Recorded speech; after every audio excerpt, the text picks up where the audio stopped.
Easter to me means new beginnings and new life. The old is gone, and I'm a new creation. I get to think back to the day that I knew God was real. In 1994, Elisha was struggling to provide for herself when she took a job as a stripper. Growing up, her life had been filled with disappointment, an absent father, a mother who worked long hours, and she was being physically abused by a family member. So my dad didn't want to stay, and then this man was abusing me, and so I just felt that it's got to be me. I wasn't smart enough, I wasn't pretty enough. That's why I was always trying to fit in and prove and be good enough and not make anybody else go away. To fit in, Elisha began drinking in high school. When I drank, it made me feel accepted. It made me feel a part of. I got attention. You know, suddenly that attention, the boys were all around me.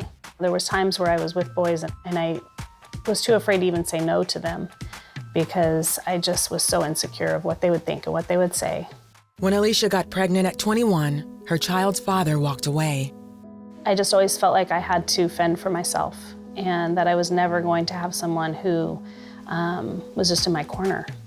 After giving birth, Elisha felt hopeless and overwhelmed and soon turned to partying and hard drugs. She began stealing from her part-time job to support her habit and was fired. That's when she turned to exotic dancing. Met a customer, gave me about $800, and then I was sold. And I just knew that this was going to be the answers to my problems. And I was going to go to school for 2 years and quit and get out, and life was going to be fixed. But Elisha stayed in the business for 13 years.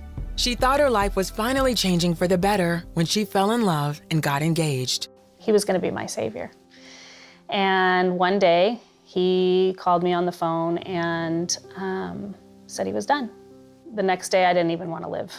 For the next 2 years, it's kind of a drunken blur.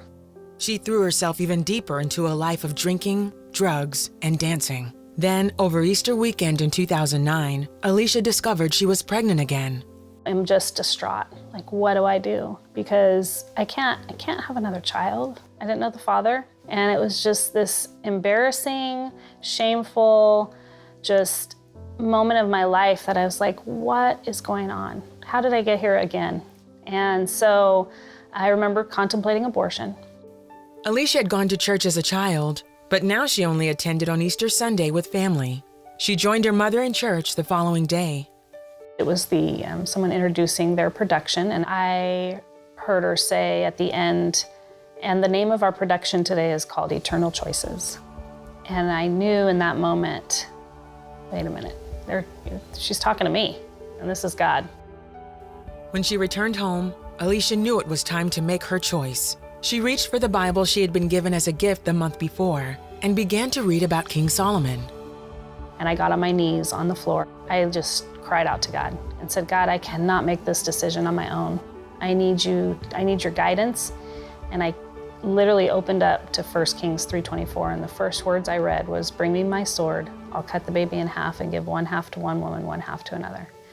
And I, of course, didn't know my Bible and was like, what in the world? And you keep reading, and the king says, do not kill the child.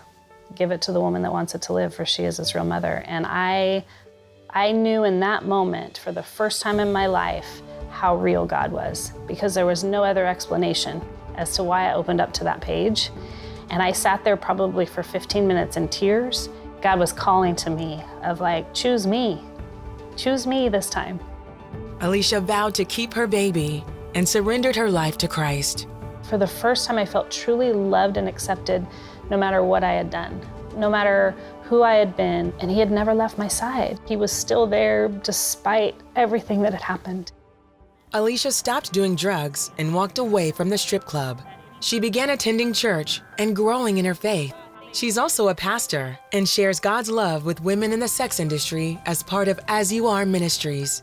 Today, she's the mother of 2 beautiful daughters, and every Easter, she is reminded of the new life she has found in Jesus Christ. I get to think back to the day that I knew I was going to have this gift of my daughter. And I tell her all the time that you saved my life. You brought me Jesus. And it's a time that I celebrate because everything changed. Easter marks the day that everything changed.